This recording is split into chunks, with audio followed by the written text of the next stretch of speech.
listening to the North Carolina Food and Beverage Podcast, coming to you from the kitchen studios located high atop the historic Raleigh building, located in the heart of downtown Raleigh. The NCF&B Podcast takes you behind the scenes of North Carolina's food and beverage industry. Follow us on Twitter and Instagram at NCFBPod. This episode is sponsored in part by Food Scene. That's foodseen.com, providing professional photography, social media management, video production, and website design. That's Food Scene. And now, the sommeliers to the stars, the barbacks in your backyard. It is Max and Matt. Hello, and thank you for listening to the North Carolina Food and Beverage Podcast. I am your co-host, Max Trujillo. And I am your co-host, Matthew Weiss. And we are back in studio today in the comforts of downtown Raleigh. And we are drinking some Tribucha Kombucha. And we have the lucky happening to be in the presence of the co-founder, Mr. Adrian Larrea.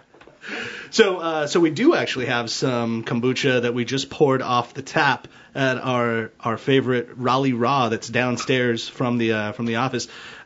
They have it on tap there and put it in these beautiful little jugs. Leslie over there filled it up. We've got about 12 ounces of something that we're drinking. Let's start off there. What are we drinking? We are drinking Flowers of Life. Flowers of Life is one of our core flavors that we do. You can get it in cans, and we also put it in kegs. It is a rose, hibiscus, honeysuckle kombucha, and so it's we call it Flowers of Life because other than the tea that we put in it, every other ingredient is a flower. Lavender, jasmine, hibiscus, rose. That is super delicious, too. For sure. It's light, it's easy to drink, not too sweet, not too vinegary, more of just something that you can drink any time of the day. Yeah. So let's start from the beginning, right?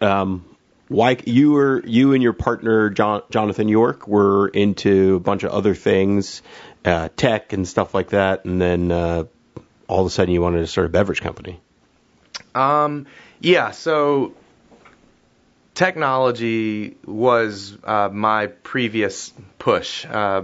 I was always into hyper-local marketing, hyper-local communities, how to reach people in those areas, how to help people in those areas. So the software company that we had developed, and John and I were not working together on this. I was living up in Nashville, Tennessee. We're both from the Cary-Raleigh area, so we've known each other our whole lives. He was up in New Jersey at the time. He hadn't even moved back down to North Carolina yet, and I was living up in Nashville. So that company that I was working on up there was completely focused on meeting, working with, and helping local business people and businesses in a community reach the people in their community that sometimes online are the hardest to get to because of the way that the Google search engines work, the way that social media works, the way that algorithms work. So I was focused every day on helping people build their brands and their concepts and tell their story. So I always wanted to have a tangible good that I owned, that I could sell. Yeah. I always thought that would be one of the things that I'd be the best at. I love having something that I can hand to somebody and say, this is what I think about it. What do you think about it? And so when I was up there, I had already started to make a switch to a healthier lifestyle. I had made some transitions. I had tried a little bit and dabbled a little bit of veganism and vegetarianism, and I was like, okay, I'm gonna, try everything that's happening. And was this for any particular health reasons, or it was more along the lines of I was trying to educate myself on what was really happening out there with food and communities, and the more I was learning, the more disappointed I was in our big food systems and the way that they were treating food and the way that they were kind of giving us not enough or misinformation about food. And so I actually ended up meeting a guy named Dan up in Nashville, and he was making kombucha out of his house. I had drank kombucha a couple times. I liked it. I was buying it from the stores, and I hadn't been a true convert yet. Matter of fact, the very first time I tried kombucha, I will not throw the company's name out there or which one, but I'll never forget. it was completely not for me. And I was to the point of turned off by it. What was not for you? Was it like super vinegary or? It was very syrupy. In my opinion, it was like sweet, vinegary, syrupy, thick. Something that I could see like taking a shot of, like a fire cider, to like maybe be healthier, but not something that I was going to just drink 12, 16 ounces of at a time. Not Right. quaffable. It's not a quaffable taste. Right. I just like that word. And especially, craft beer was starting to have its real heyday. What was that, like 6, 7 years ago? It was starting to really come up. And so the choices of beverages were, either, drink something like that or go find one of these amazing craft beers or craft ciders and So drink beer something like that. won every time. Beer was winning. Yeah. Beer was definitely winning. And so I ended up meeting this guy who was making his kombucha at home. And when I got to try kombucha that had not gone through any process other than just being made in a tank with a Scoby, man, it really opened my eyes. Not only did I love the flavor, I was like, whoa, this is complex. This is not sweet. This is not syrupy. This is light. This is fun. This is like a really nice cider, but a little drier. More on the side of cider that I would like anyways. And then I started to do a little research, and I was like, oh man, why every other one of these companies puts juices and syrups and concentrates into their kombucha?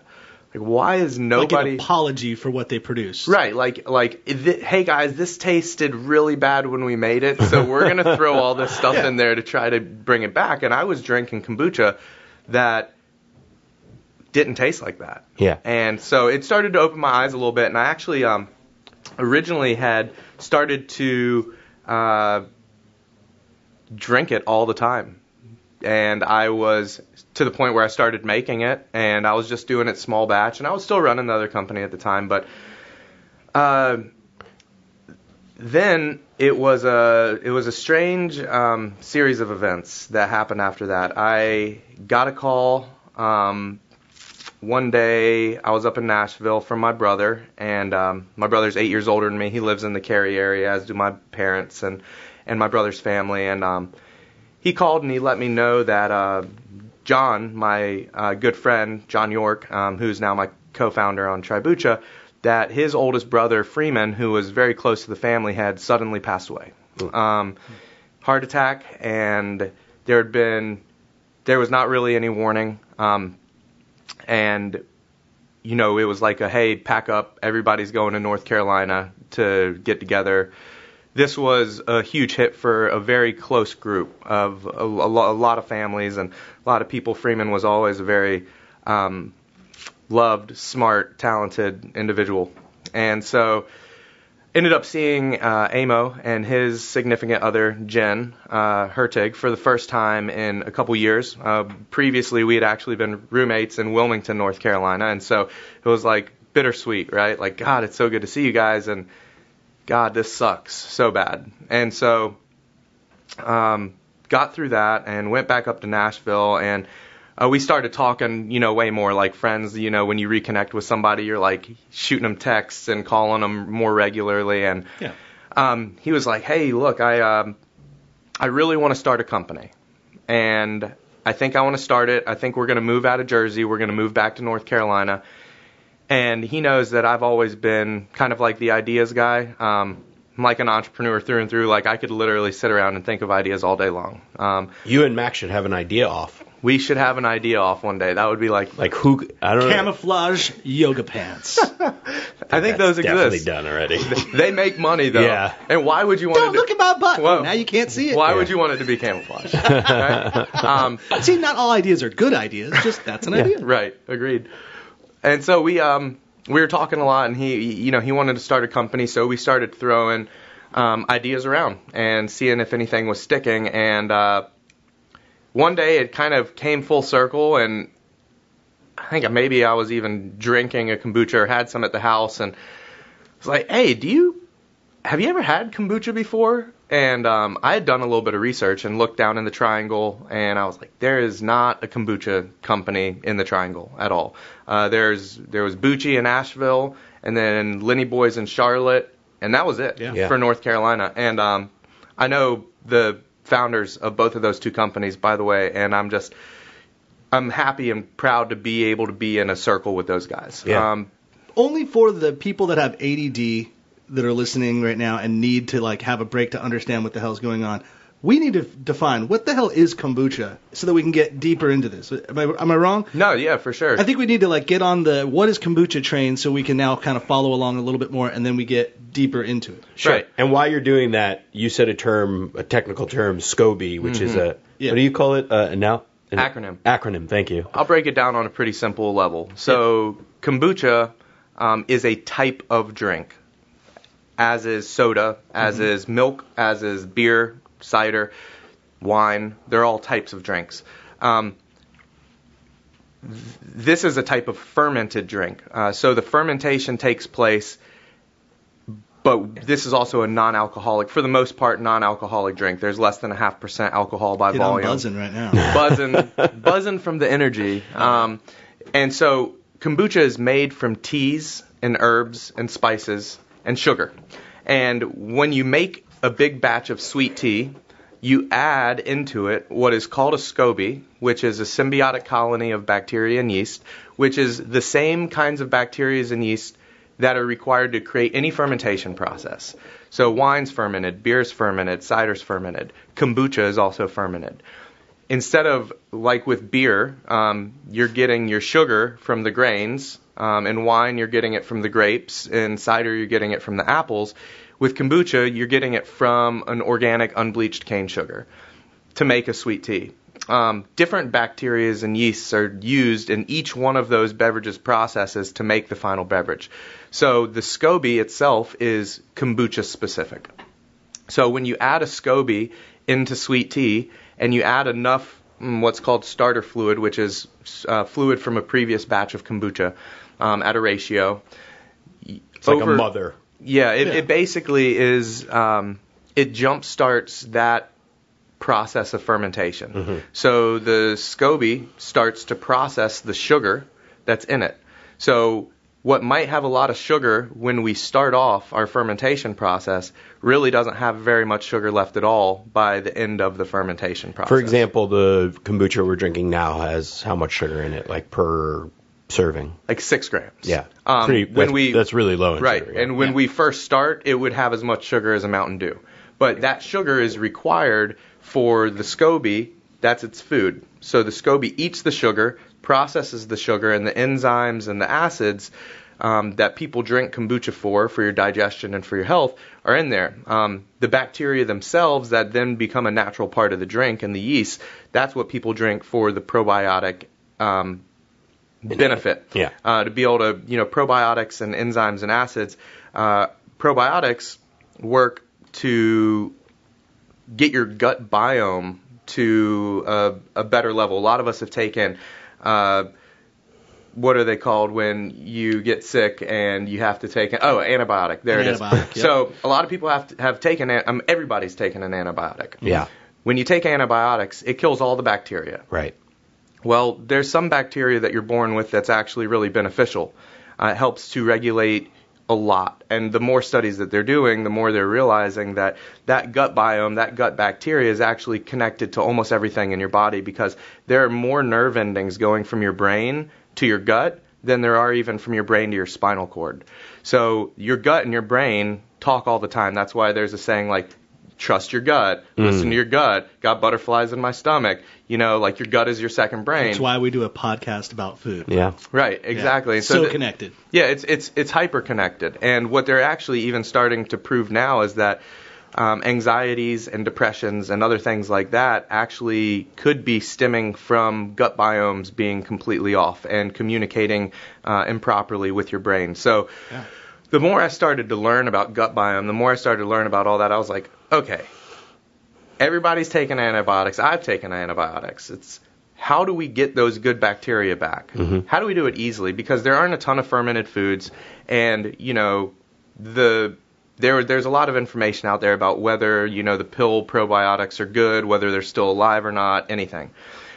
What I know about kombucha, at least our kombucha, is that our kombucha is very alive. How do you know it's alive? Because if you were to leave that container right there out in the sun for 3 days, it would grow a Scoby. Oh, really? Oh, really? Which is kind of weird to think about, but actually it's kind of nice because it's that, like, proof is in the pudding kind of thing. It's like, here it is. So real quick, I get the fermentation process where, yeast or whatever eats sugar but it turns it into alcohol. So why doesn't this have more alcohol in it? Well, why isn't this like a beer, basically? There's first off, the different bacterias and yeasts do process sugar and create different byproducts of sugar at different rates. So some of the yeasts that they might use and bacteria that they might use to create beer are very aggressive and therefore create it faster. You can make beers in a couple days in some circumstances where you can't with kombucha. It takes weeks of fermentation. So a totally different type of yeast is being used. Different types of yeast. The chill yeast. Yeah, it's like I like the words. I like the acronym Scoby because of the first word, which is symbiotic. Yeah. It really does create an environment that is almost bulletproof in a sense. It drops the pH of the product down so low that bad bacteria can't grow. It processes the sugar at a rate. It grows its own little environment, and then it just lives in harmony, which is kind of cool, right? It's like it can last forever. It's basically shelf stable. There's nothing bad that can grow in it. It won't mold. It won't do anything. As long as you can continue to give it a little bit of sugar, it will just keep doing its thing. And I think that that's really beautiful because that's the bacteria and yeast have found a way to co-inhabitate the environment that it's created. And it actually creates a physical disc-looking puck on top of a tank. Right. Which is really, really crazy to think about because when you start off, it's not there. And then every batch of new kombucha, a new Scoby, grows underneath the mother. So every batch of kombucha can create more kombucha.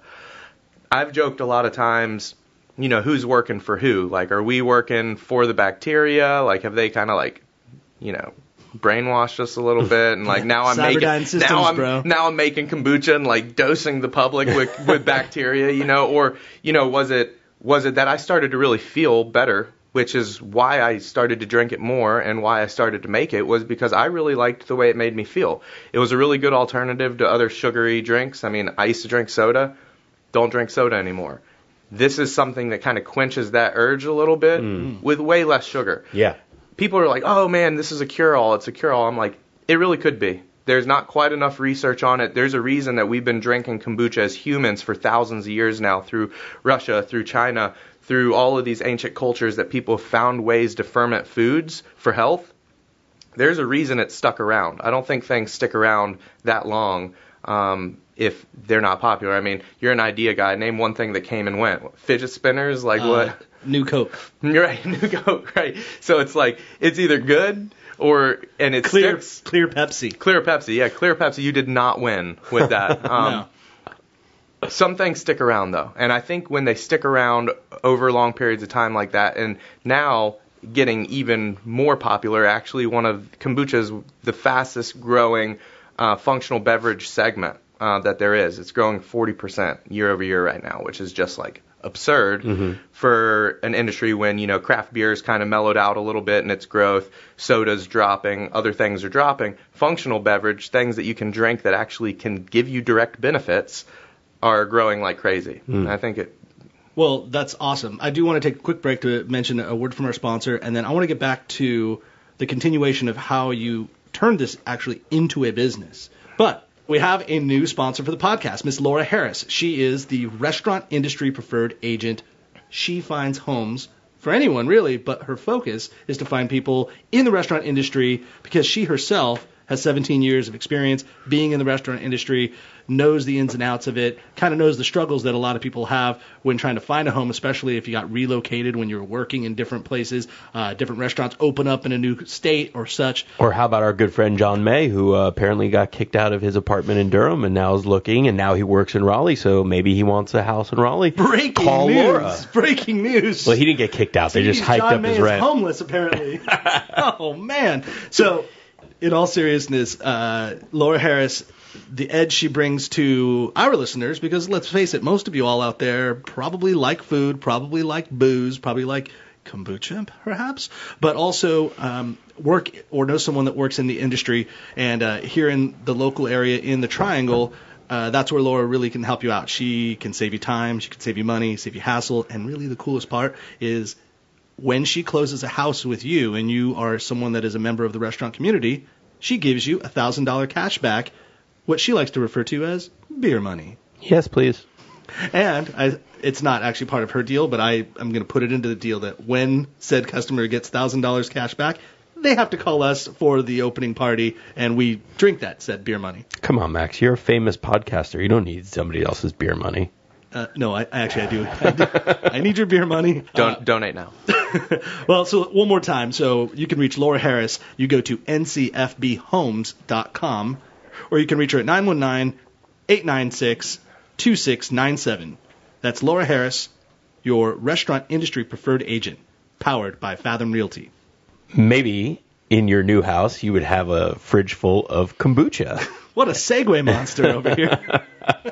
Kegerator in the garage, probably. Oh, even better, yeah. Well, I'm kind of thinking we're getting ahead of ourselves, but I kind of want a kegerator of Tribucha. Put a double tap on it, and then you've got beer for the afternoon or mornings when you're not telling anybody, and then you've got your kombucha for the mornings or the afternoons when you're mixing it with. That's a really good plan. Right. Or multiple flavors, and you offer more than just the specific. This one right here with the flowers is a one type of kombucha. Mm-hmm. But what else are you offering? What do you do? Well, in kegs, it's great because we have a small batch seasonal program that we do that is focused on bringing seasonal flavors to the table, to the keg, to the tap, I guess.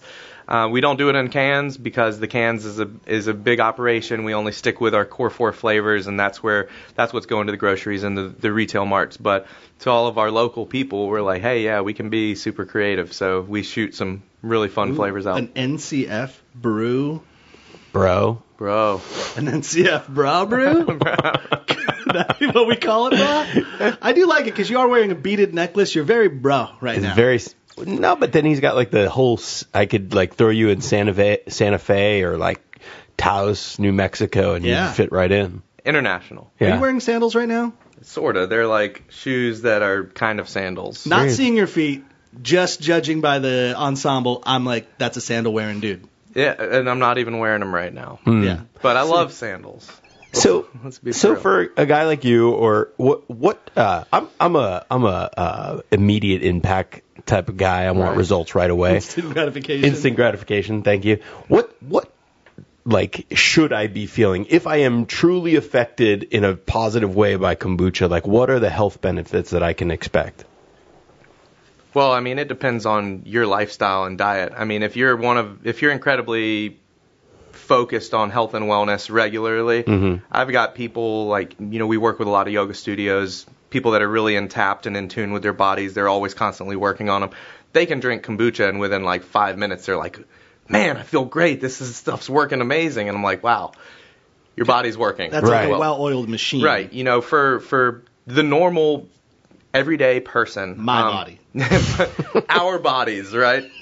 You want to understand mainly that it's an amazing alternative to sugary drinks. Yeah, I think that's what I get the most from the idea of that. It's better. It's just a better beverage. Right. It's not. Well, it's technically really not loaded with alcohol. I think what is it?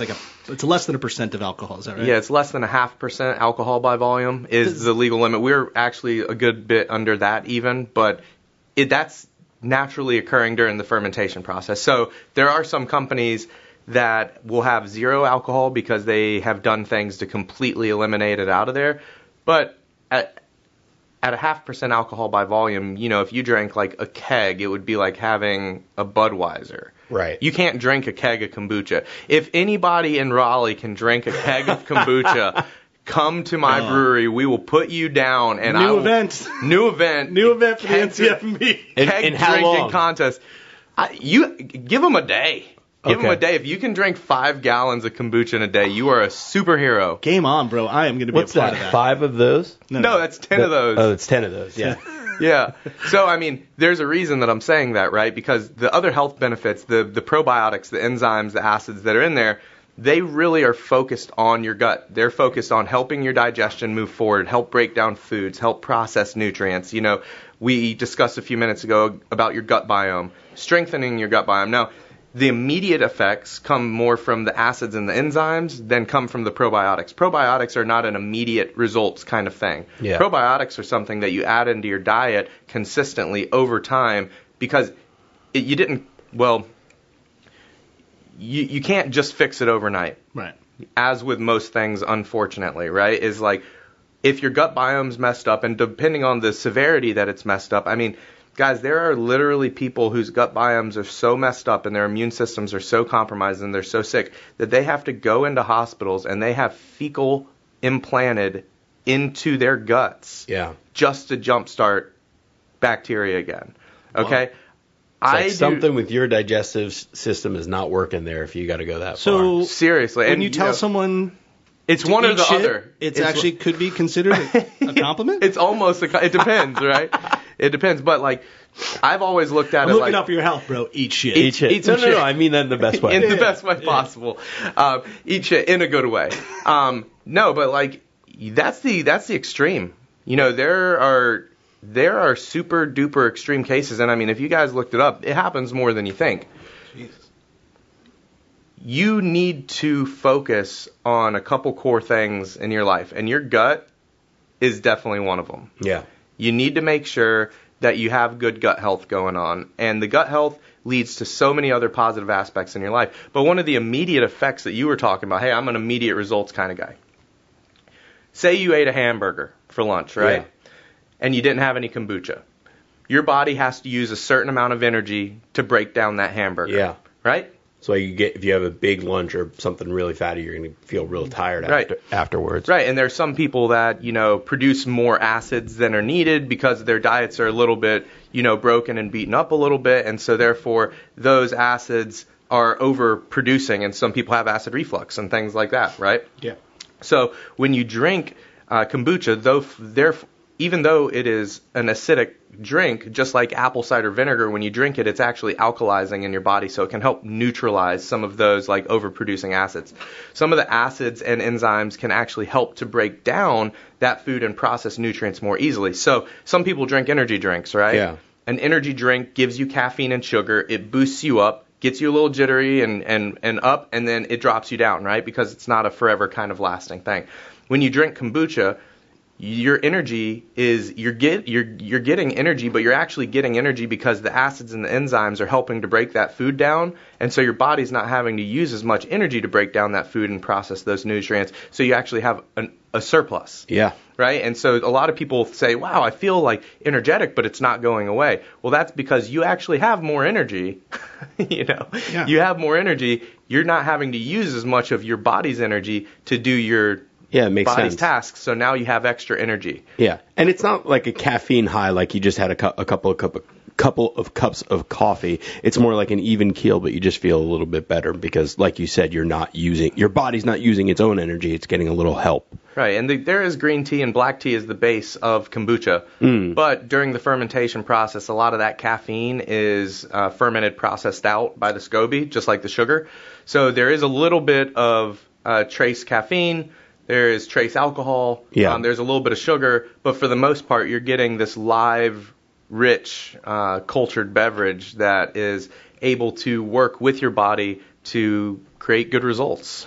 So, As an editorial, I got to say, I've had kombucha a lot, and when you originally spoke about the first time you ever had kombucha and it was not for you, I had the same experience. And so I don't know what a lot of people feel about kombucha, but I've had Tribucha because we sold it over at Standard when I was there, and I've had it a few times, and I've been a big fan.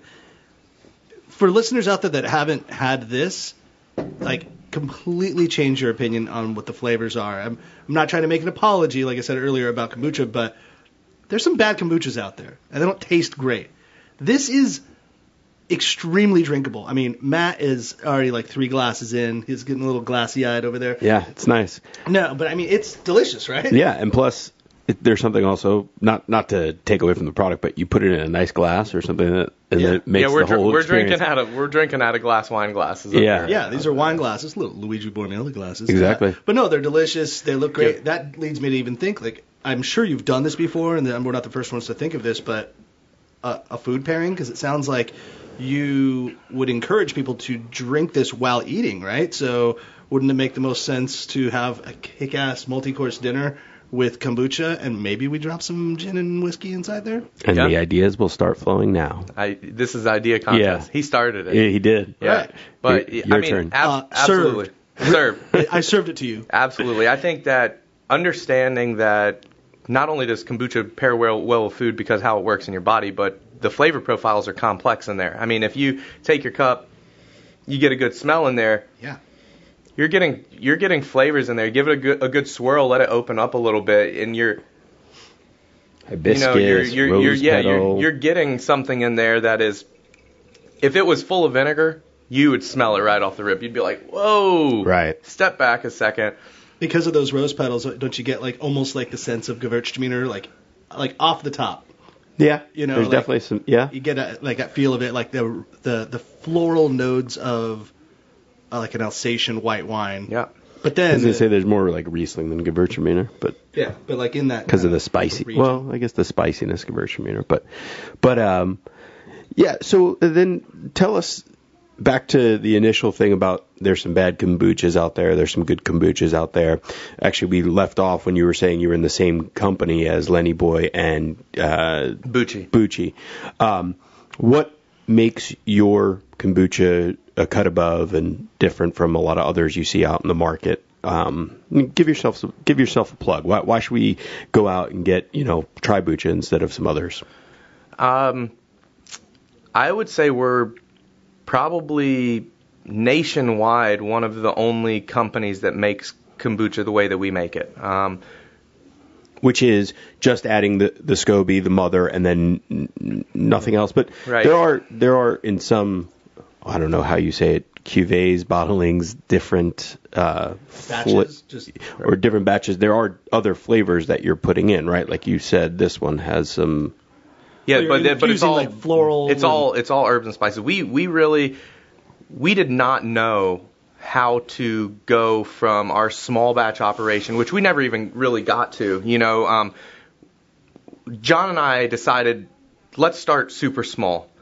I said, let's try kombucha. Make some. I'm gonna come down and visit in a month. Let's taste it. I came down, he had made like 30 flavors of kombucha in little pint glasses. I don't even know how he figured it out. Just Google figuring it all out, had all these flavors made, and we were drinking them. And, 25 of the 30 he made were all typical, like with fruit juices added in and fruits and things like that. Hold on, that's pretty amazing though. So you were the one that first tried this kombucha. We're kind of into kombucha. You tell John, who said he wanted to start a business in general, I like kombucha. So he just made 30 random batches of kombucha without having any experience of knowing how to make it. I know. It still, to this day, blows my mind. Hold on, let's pause. Let's get John in here. Where's John? He's like the Heisenberg of kombucha. Or what is the show Breaking Bad? Yeah, the Heisenberg. Yeah, he's like, some of our investors joke about it. Yeah, sorta. I guess I am kind of like the other side of Heisenberg, right? Like that the business, like, push it forward, protect us from every angle kind of thing, and then like he goes into the lab, and then like that Heisenberg pops out kombucha. But all Breaking Bad references, if you haven't watched the show, sorry. You have no idea what you guys are talking about. Right. So basically, he made all these flavors. I came down there, and one of the ones which we're not drinking right now, Brainiac, our second most popular flavor, which is a rosemary and sage infused kombucha, was one of the original like 30 flavors that he made in these little mason jars. And I had basically every commercially available kombucha to me from all the health food stores and any of the conventionals that were selling them. And I drank that Brainiac kombucha, and I said, this is really different. This is just herbal. This is fun. This has like these culinary spices to it. This is got complexity, but it's light and drinkable. I was like, this is crazy. And so I was like, hey, let's narrow it down to like these 5 flavors, make it again. Came back down a couple weeks later, still loved the Brainiac. So we decided that he was going to make 3 gallons of the Brainiac this time. Took that 3 gallons, put it in gallon jug, kept a gallon for myself. He kept a gallon just to drink it, see what we thought about it. And then I had some friends over at Third Place Coffee in 5 Points. I don't know if you know those guys over there. Yeah. Super awesome people. And I took Dave a gallon. And I said, Dave, will you try to sell this to a couple people that come in here? And just like, he was like, what is it? What is kombucha? Like, I don't know what this stuff is. And I was like, look, I know it looks weird. It's in a glass jug. Like, you're going to have to just trust me on this one. He tried it. He was like, I do not like this stuff. He was like, I don't know. And so he let me put up a little sign, local kombucha, $5 a glass or whatever it was. And he was like, this stuff's never going to sell. I'll see you in a couple days. And he called me. Horrible. He called me a couple days later, and he was like, I cannot believe I'm saying this, but I am completely out of that kombucha. Can you bring me another gallon jug of it? Wow. And it was like 3 days. And I was like, yeah. I called John. I'm like, hey, did you make another 3-gallon batch again? He was like, yeah, actually, have some more going. I'm like, well, I'm going to need it. They want some more. Let's take them 2 this time. And literally that launched us forward a little bit, picked up like one other account that would like pour it and sell it. Then ended up partnering with Happy and Hale, downtown. They have one in Durham. Yeah, they've grown a lot. Tyler and Matt over there. And they put literally a home kegerator, like what we're talking about putting in the office, in their downtown Raleigh location, and we filled up our first 5-gallon keg of kombucha, and we put it in there, and they plowed through it. Wow. And all of a sudden, we're looking at ourselves like, okay, what are we going to do? Now, like, Amo's, like, house is, like, a kombucha factory, and it was a little weird, like, out of the kitchen to the point where... You had another job at this point, and did John have another job at this point as well? He had started to move. He had just moved down here. He was either going to like focus on this or he was going to go get some full-time work.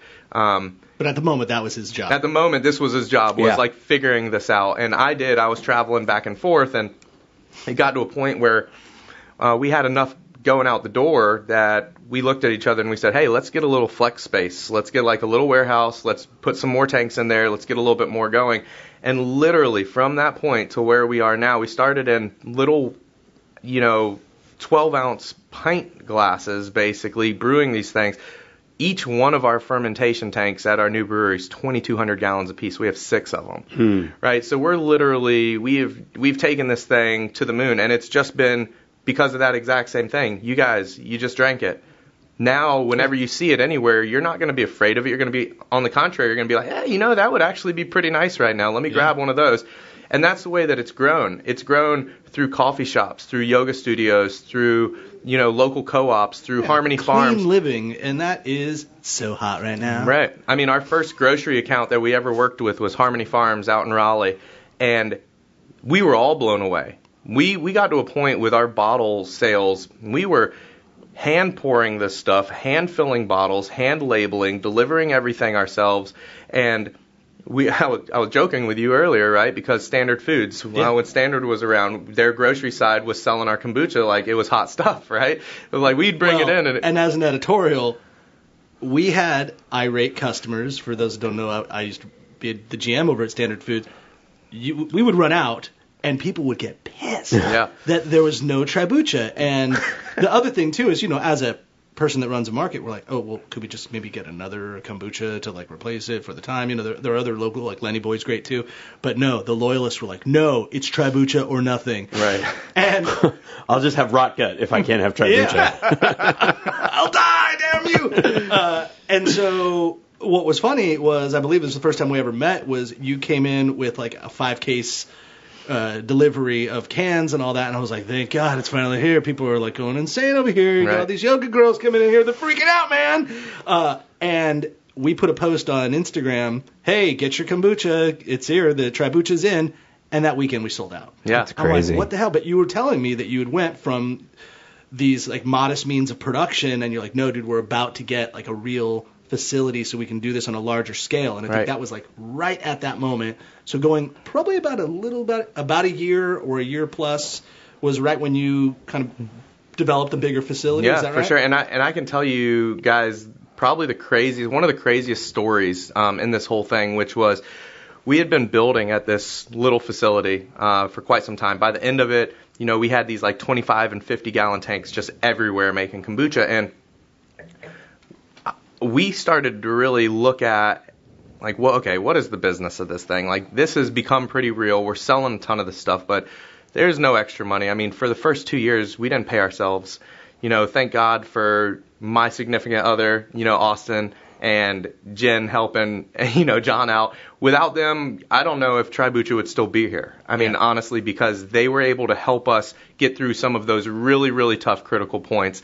And I remember the only way that this was also able to happen was, John, through family, had a little bit of financial support to be able to help jumpstart this flex space too. Yeah. So if it weren't for family and loved ones, like, this would never be where it is today. So I give like full kudos.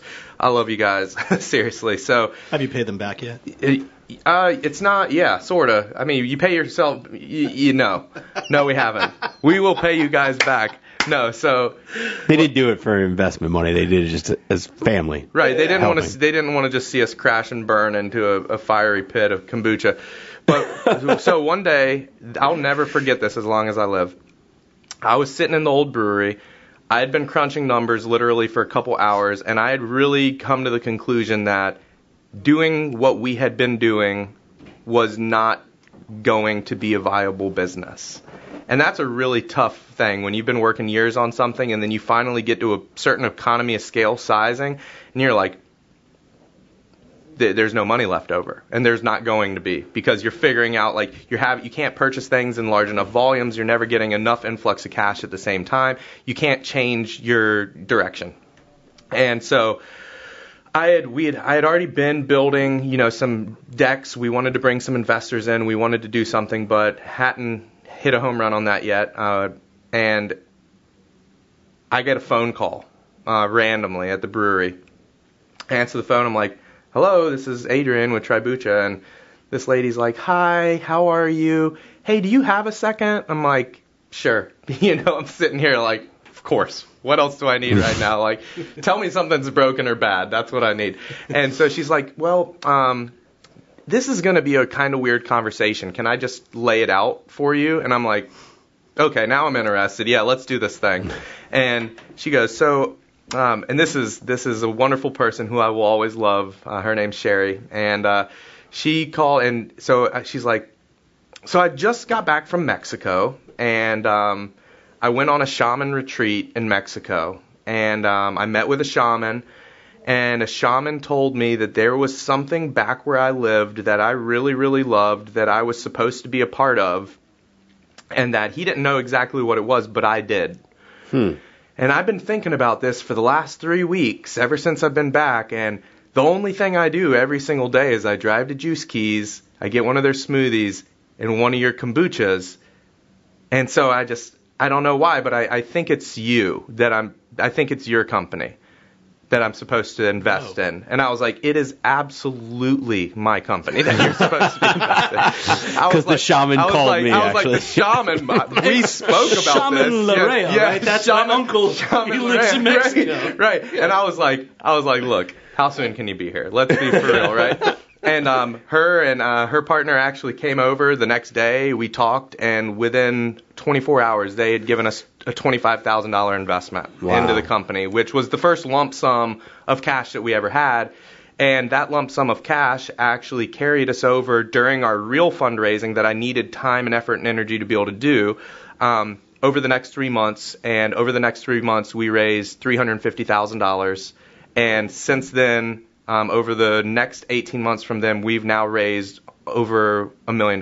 We've raised like $1.3 million now. Wow. Of investment money? Of investment money. Wow. So does that, having that capital, that's where it makes the business viable then? Because you can buy things. Everything changed, right? Mm-hmm. We were in these 25 and 50 gallon tanks. we partnered. One of our lead investors was also an investor over at Fortnite Brewing Company in Cary, which is where we're currently located.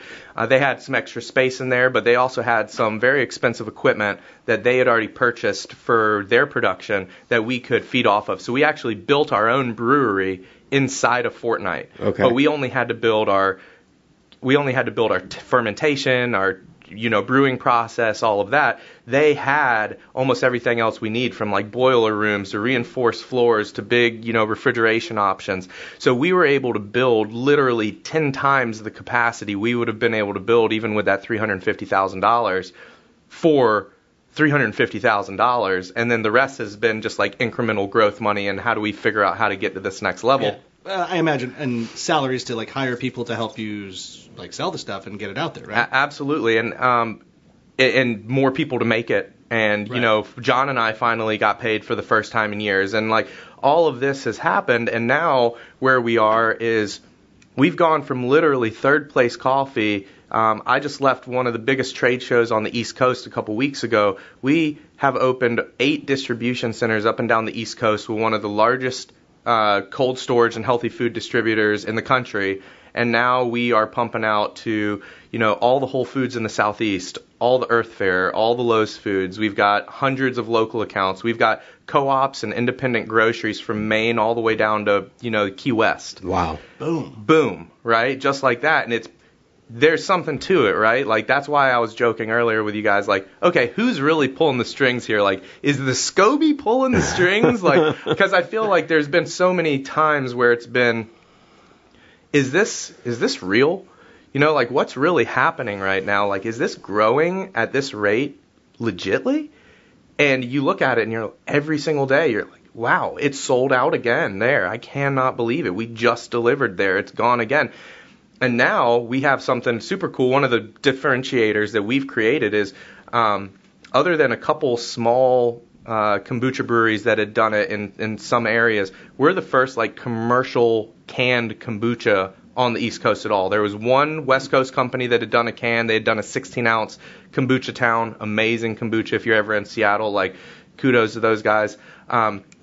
We were the first on the East Coast to do it in a big way, and Seattle already has coffee. Come on, can we get Can we get the slow down Seattle? Yeah, well, and it's can we get the jump on kombucha? Every kombucha company in the U.S. that has gotten funded in a big way, like millions and millions of dollars of funding, it's like Seattle, Portland, California. Yeah. Nobody. It's a bohemian type of thing. Right. I mean, let's be honest. A shaman is the reason why you guys are exactly, and and the reason why Max is wearing yoga pants today, right? And camouflage. And the reason that I'm like wearing these, right?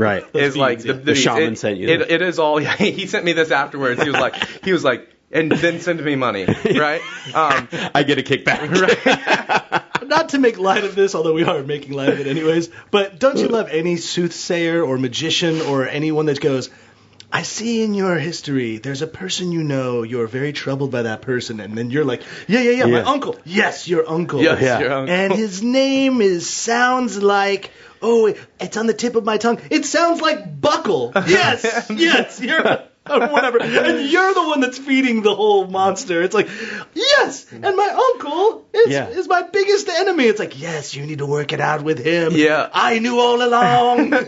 No offense to the shaman. I'm sure he totally knew. I love that shaman. Yeah, for sure. Seriously, like, if I can find that shaman one day, I'm going to go down there and be like, you are the man. Shaman. You are the man. But if NCF&B podcast is the next one. It is eating these people. Send Elon. Yeah. Send Elon. Hold on, wait, Matt. Let's wait for the phone to ring. Moment of silence. Yeah. Hold on. Damn. Yeah, man. So. I put my phone on silent, so. It's been a crazy ride, and one of the things that we just launched, we are the first 6-pack of canned kombucha in the U.S. Oh. So it's pretty awesome, to be able to buy, like, just like with the beer, they look just the same. They're in, like, pre-enclosed cardboard boxes, just like in the beer aisle. They have pictures of the cans on them. You can go pick it up, take it, throw it in the cooler, hike with it, actually take it to the beach or pool, a little bit more maneuverable than a glass bottle. Well, and with that said, because we have to pay bills too to like make our company work. And when you're buying beer or wine, maybe kombucha someday. I think we figured it out. I don't think Triangle Wine Company has kombucha or Tribucha on their shelves. But Chris, Glenn, get on it. Yeah, well, let's make a call. You make a call to trianglewineco.com. Get online. You can order your wine, your beer. They even have like snacks. You can get like salted pretzels if you needed them so badly. But they have so much out there, multiple locations. Yeah, go buy your wine, beer, vermouths, anything that you need, and the guys are great. They'll deliver to you, and they're in 3 different locations in Southern Pines, Cary, and Morrisville, and soon to be, I think, probably November in Holly Springs in my neck of the woods. So type in NCFB in the promo code. You receive 10% off your entire purchase. It really helps them. Guess what? It helps us too. So support your local business and ask for Tribucha. I bet if you listening go over there and say, hey, man, you guys should bring this Tribucha in, then maybe they can call the shaman or Adrian or maybe that lady. Yeah. Sherry. Call Sherry. That's who you need to call. But yeah, it makes sense. You drink your wine or beer at night, and then in the morning you drink your kombucha in the afternoon.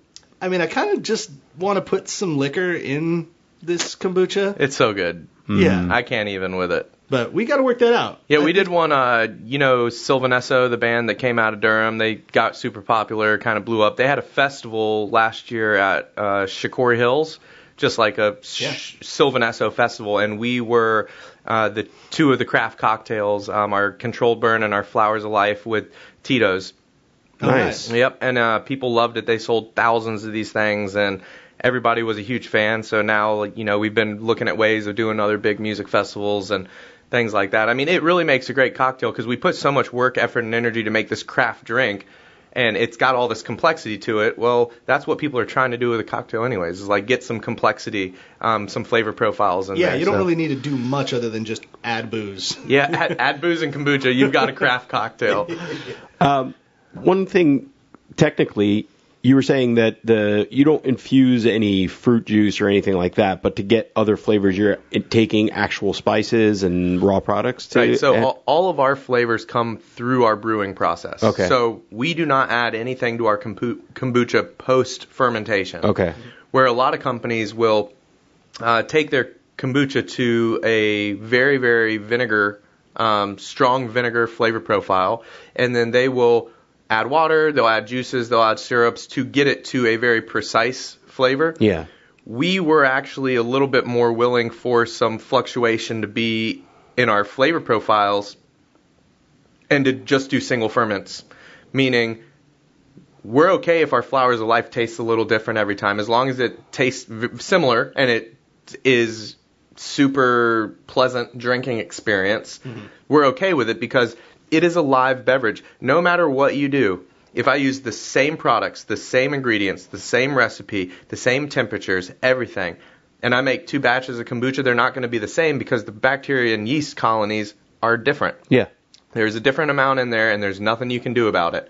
So instead of trying to hide that, why not embrace it? Mm-hmm. And that's what we did. We were like, hey, look, we know we can make the Flowers of Life taste basically like Flowers of Life every single time. Some of the batches are like next level ridiculous. Some of them aren't. But hey, guys, like, look at wine.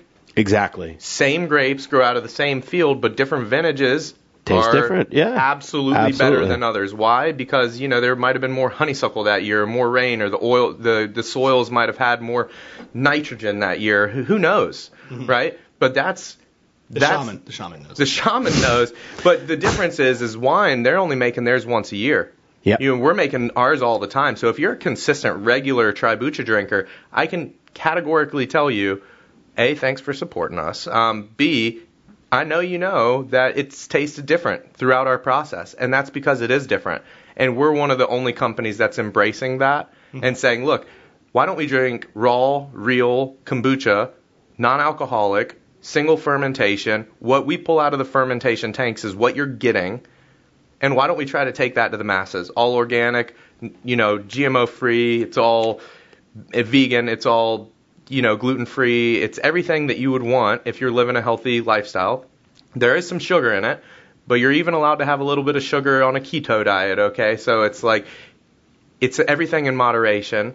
If you're going to drink any drink other than water, kombucha is probably one of the best because, you're getting a little bit of sugar, but you're also getting enzymes, acids, probiotics to be able to help your digestion process that food and nutrients anyway. So it is one of the healthiest drinks, in my opinion, that you can drink. I couldn't have said it better, and also just couldn't have said any of all that you just said. But that is the perfect way the perfect reason of why you should be drinking some kombucha. Yeah, Yep. absolutely. For sure. And 6 grams per, 8 ounces, 12 ounces is a very low sugar content. So you don't even need to worry about that. You're not going to get fat from that. Right, and it's all or hypertension or whatever. It's all diabetes. fermented sugars too. So cellularly, the sugar does change a little bit through the fermentation process. So you're going to be able to get a sugar. People say that there's a difference between a fruit sugar and a candy bar sugar, right? And how your body processes them.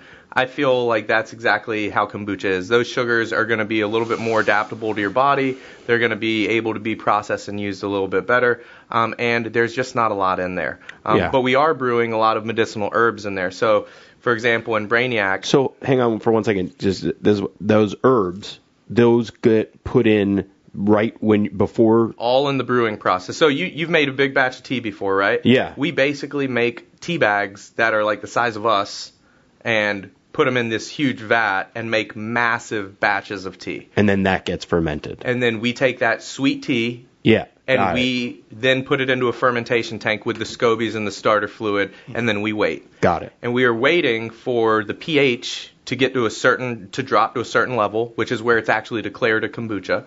And I'm going to touch on a point real quick. There are a lot of kombucha companies that are getting big right now that are cheating the system, and I'm just going to call all of them out right now, because if you make kombucha and then you pasteurize your kombucha and then you add in single strains of bacteria just to be able to say that there's 4 million bacteria in every bottle, that's just low. Stop doing that. Make real kombucha. Play the game. Let's do this thing, right? But so that being said, there are How does one know if another kombucha, I mean, obviously, just order yours, but I'm just saying in general, how does one know if they're getting... Well, the main way is if it's shelf-stable, unrefrigerated, shelf-stable, they cheated.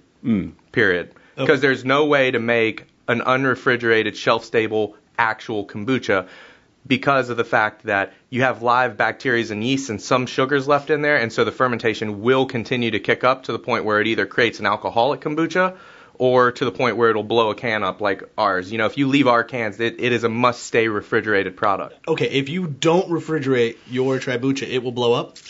I don't want to like throw us under the bus here, but like it is sealed in a can and it's a live probiotic. So if you leave something like that, now the cool thing about an anaerobic fermentation, which is a fermentation that happens with no oxygen, which is what happens in our cans. So when we pump our cans out and there's no oxygen left in it. It pumps with nitrogen right at the end, and so there's no oxygen left and seals it.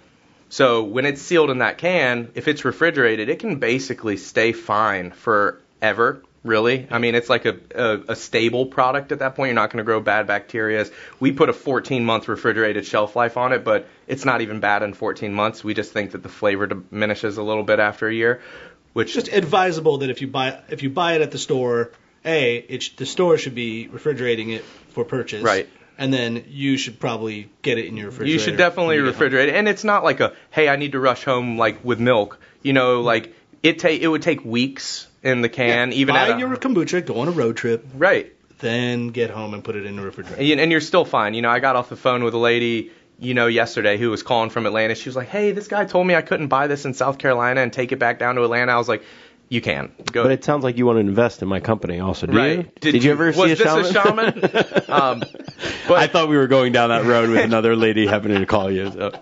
We do have I don't know if you've looked at any of our branding, but we do have a lot of kind of like sacred geometry, mandalas built into what we're doing. I mean, our logo kind of is a triangle with an eye. It's kind of like the third eye, all-seeing, like that. Shaman was not really a surprise to me because my belief sets and the way I live my life and the way I try to treat people and others kind of directly relates to that conscious living lifestyle. So like for me, I feel like there's a lot of deep interwoven connections in this world and in this universe, and that's kind of what that means to us. It's a soul, body, mind, Tribucha. We're from the Triangle, North Carolina, so we've got the Triangle, and the Triangle is also kind of like a mind, body, spirit connection. In our eye, people are like, is that the Illuminati? And I'm like, Yeah, I can see how you can see that, but the Illuminati is either the eyeball in the triangle or the eyeball over the triangle, because it's either you're being watched or you're being kept in, right? This is an eyeball busting out of the triangle, because with consciousness and, you know, living that kind of lifestyle, you know, you can't be held down. So Nice. that was kind of like our Take focus that, point behind Da it. Vinci Yeah. Code. Yeah, take Well, that. This has been awesome. Yeah. Look for that eye looking out of the triangle and your Tribucha kombucha at Whole Foods, Lowe's, any of your local coffee shops. Ask for it there. And then get something to eat, drink some kombucha. You'll eat and drink very merrily.